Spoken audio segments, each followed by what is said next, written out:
is AT&T interested in Batman? In a Batman Arkham Knight series starring Ben Affleck.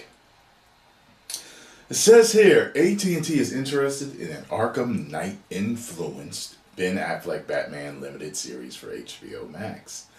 On April 16th, Gigosity reported that AT&T considered pursuing a Ben Affleck TV show. However, there were no details available then.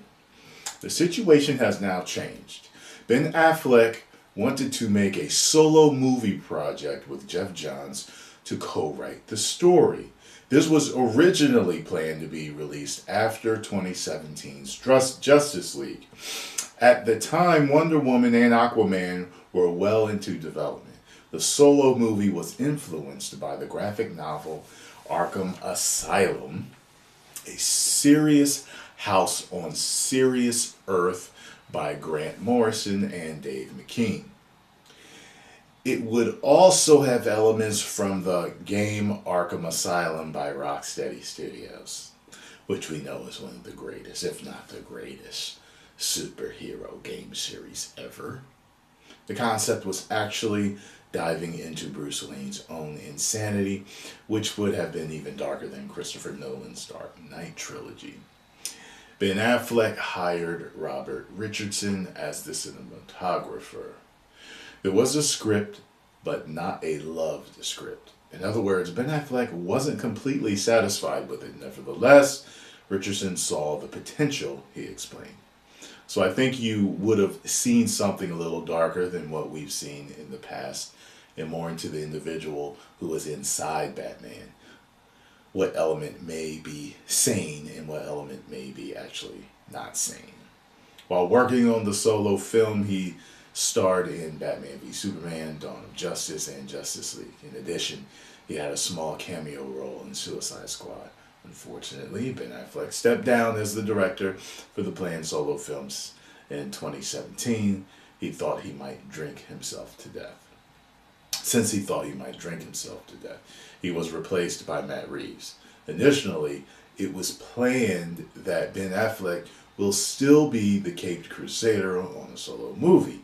Instead, Reeves decided to start fresh with a new script with Robert Pattinson as the new Batman. So, it says, it seemed that Ben Affleck's Batman was at an end. Furthermore, Warner Bros. Seemed not interested in getting Ben Affleck again. However, he is still yet to appear in The Flash in 2022. Ben Affleck shot new scenes specifically for Zack Snyder's Justice League for HBO Max. He was back as Batman and fans loved it. After its successful release, AT&T wants more. The proposed show at AT&T will be influenced by the game Arkham Knight, which is part of a bigger series of Batman games, which also includes Arkham Asylum, Arkham City, and Arkham Origins. Arkham Knight is the last game for the series and was released on the PlayStation 4, Xbox One, and Windows in 2015. The game Batman Arkham Knight revolved around an enemy named Arkham Knight. It is set after the events of Batman Arkham City, where the Joker died at the end. In Arkham Knight, other than Batman having to deal with the new enemy, he also has to deal with his own mental sanity. He kept hearing the Joker's voice to the point to where he had doubts whether the Joker was truly dead.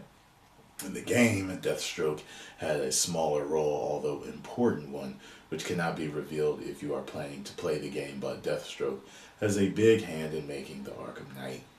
Right now, the planned series is set to have Deathstroke be the main antagonist of the story.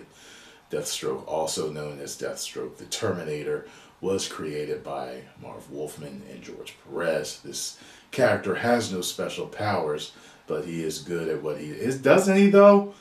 Doesn't he have, like, accelerated healing or something like that? He is an assassin, and Batman is afraid of him.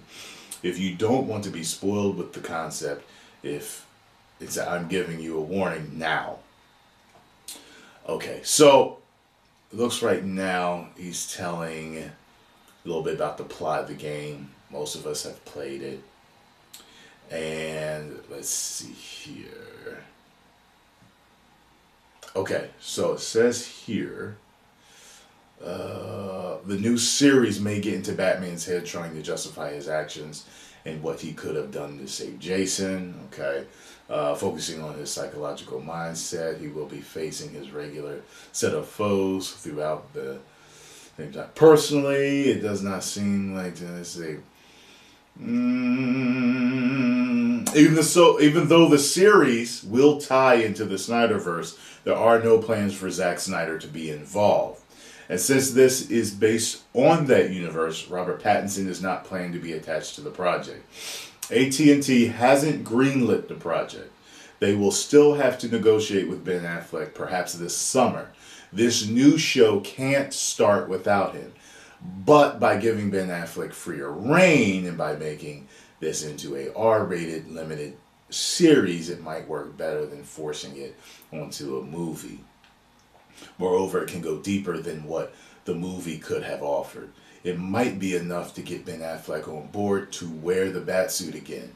They intend to give Ben Affleck a reasonable budget if this goes through. Nevertheless, it won't be as large as a Snyder movie. Well, I absolutely hope it happens. Ben Affleck, man, you are arguably the best on-screen, big-screen Batman we have ever seen, man. All that rhyme, don't have to play at the game bars. It'd be really cool to see this series. And I hope it happens. I hope this isn't just a rumor. Post comments down below. Let me know what you all think. If you enjoyed my take on this news, make sure you hit the like button, subscribe, and share.